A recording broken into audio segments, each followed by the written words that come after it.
السلام علیکم ورحمۃ اللہ۔ بسم اللہ الرحمن الرحیم۔ میں ہوں نور ایمان نظیری اور ایک بار پھر ایک نئی ویڈیو کے ساتھ آپ کی خدمت میں حاضر ہوں۔ میں نے اس نئے ویڈیو میں 2022 کے سب سے زیادہ سرچ کیے جانے والے کچھ ایسے ناموں کو پیش کیا ہے جو ض سے اور انگلش کے جیڈ سے شروع ہوتا ہے۔ تو آئیے سب سے پہلے ہم ان ناموں کو جان لیتے ہیں۔ ذی قمر۔ ذی قمر نام یہ عربی کا بہت پیارا سا نام ہے۔ اس نام کا معنی ہے چاند کا سایہ اور چاند کا عکس بھی کہتے ہیں۔ ظفیر۔ ظفیر نام کا معنی ہے کامیاب ہونے والا، ہر مقصد میں کامیاب ہونے والا، اور ظفیر یہ عربی کا پیارا نام ہے۔ ظہیر۔ اللہ کے رسول صلی اللہ علیہ وسلم کے صحابی کا نام تھا یہ نام، اور اس نام کا معنی ہے مددگار، دوست، اور یہ بھی عربی لفظ ہے۔ ظلال۔ اس نام کا معنی ہے سایہ، چھاؤں، پناہ، اور ظلال یہ عربی ناموں میں سے ایک نام ہے۔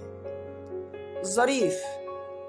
ظریف نام کا معنی ہے خوش طبع، دانشمند، لطیفہ گو، اور ظریف یہ عربی کے ناموں میں سے ہے۔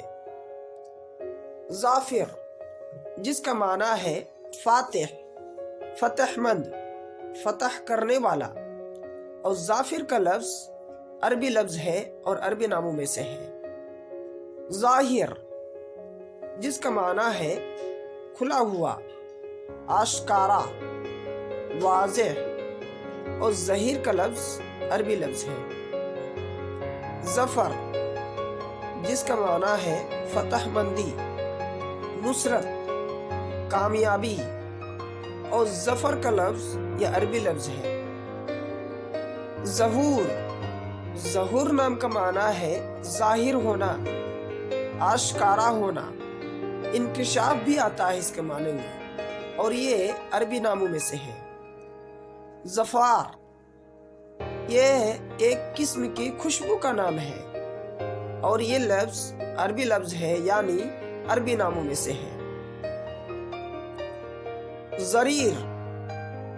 زریر نام کا معنی ہے راہنما، قائد، امیر، اور یہ بھی عربی ناموں میں سے ہے۔ زعین۔ زعین نام کا معنی ہے مسافر، اور زعین کا لفظ یا عربی لفظ ہے یعنی عربی ناموں میں سے ہے۔ ظفریاب۔ ظفریاب یہ فارسی کا بہت پیارا نام ہے، اور اس نام کا معنی آتا ہے کامیابی حاصل کرنے والا۔ ظل الہی۔ اس نام کا معنی ہے اللہ کا سایہ، اور یہ عربی ناموں میں سے آتا ہے۔ ذلیل۔ ذلیل نام کا معنی ہے ٹھنڈا، اور دوسرا معنی آتا ہے چاند کا عکس، اور ذلیل یہ عربی ناموں میں سے ہے۔ زہر۔ زہر نام کا معنی ہے راستہ، اور اس کا بھی آتا ہے چاند کا عکس، اور یہ عربی ناموں میں سے ہے۔ ویورز، امید ہے کہ آپ کو یہ ویڈیو پسند آیا ہوگا۔ اگر آپ نے ابھی تک ہمارے چینل کو سبسکرائب نہیں کیا ہے تو پلیز مہربانی کر کے اس چینل کو سبسکرائب کر دیں، تاکہ ہر نئی آنے والی ویڈیو آپ تک سب سے پہلے پہنچے، اور آپ لائک کا بٹن دبانا نہ بھولیں، اور اسے دوسروں تک پہنچانے میں ہماری